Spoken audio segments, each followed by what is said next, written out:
बिस्मिल्लाहिर्रहमानिर्रहीम। अस्सलाम वालेकुम व्यूअर्स।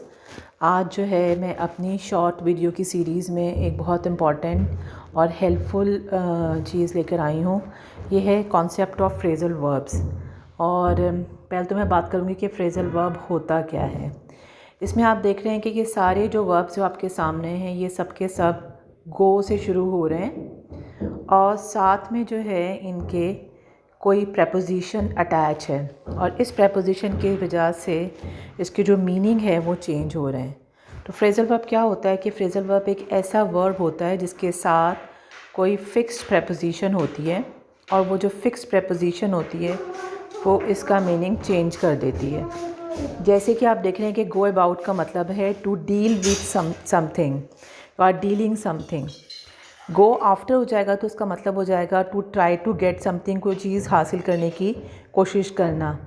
और गो अगेंस्ट होगा तो इसका मतलब है कि you are trying to oppose और डिसअग्री विथ समवन और समथिंग।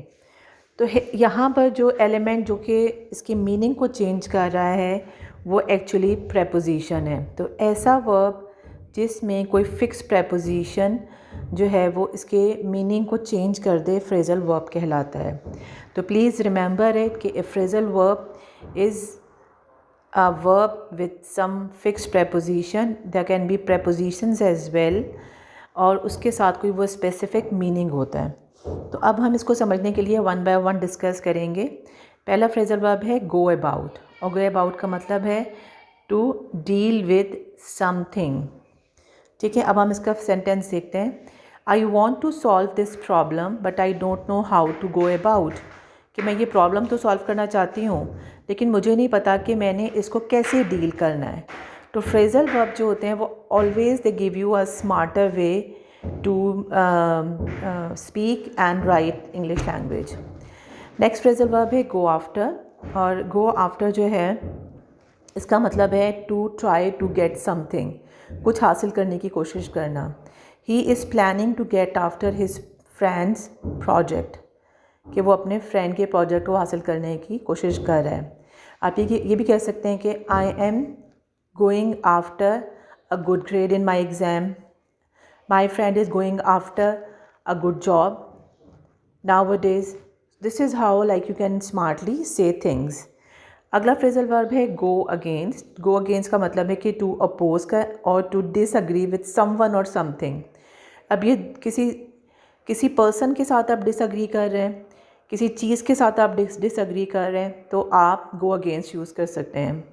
लेट्स सी इस example. The people's votes went against us, कि लोगों के जो वोट थे वो हमारे अगेंस्ट चले गए। और आप कह सकते हैं कि my suggestion is going against your suggestion, कि मेरी सजेशन जो है वो तुम्हारी सजेशन के ख़िलाफ़ जा रही है। आप कह सकते हैं कि provincial report is going against the centrals report. So yesterday for my plan many people went against, कि कल बहुत सारे लोग मेरे प्लान के अगेंस्ट चले गए। तो this is how you can smartly write it.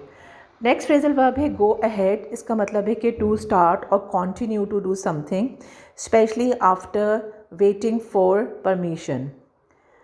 ठीक है, that go ahead means that you are going to start something, आप कुछ शुरू करने जा रहे हैं या आप किसी काम को जो आपने रोका हुआ था उसको कंटिन्यू करने चले जा रहे हैं और या आप कुछ करना चाह रहे हैं। ठीक है, और आप वेट कर रहे थे परमिशन का। Like look at the sentence, why don't you go ahead and eat it, कि आप इसको खाना क्यों नहीं शुरू करते हैं। You should go ahead with your further studies. I am going ahead with my MPhil's project. This is how you can like use this verb. और यहाँ पर ये सारे गो के जो फ्रेज़ल वर्ब्स हैं इनको एक साथ डिस्कस करने का मकसद भी यही है कि इस चीज़ को रीइंफोर्स कराना कि प्रेपोजिशन जो हैं वो कितनी इम्पॉर्टेंट हैं।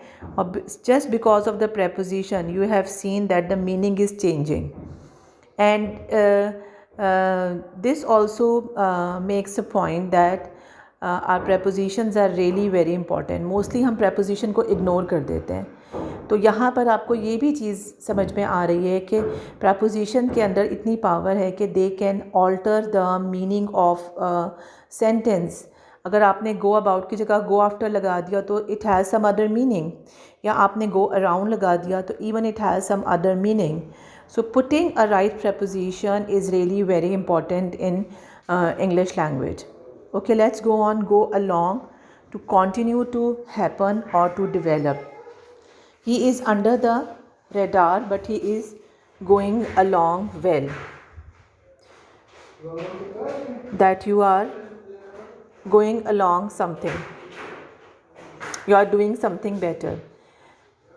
Go around, to travel to all parts of places. I mean that you are roaming, you are going and you are visiting many places. They will go around in the evening.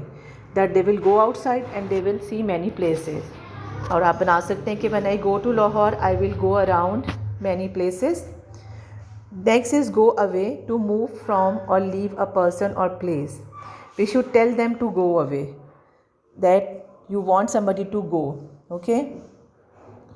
The gardener has done his work. I think I should ask him to go away now.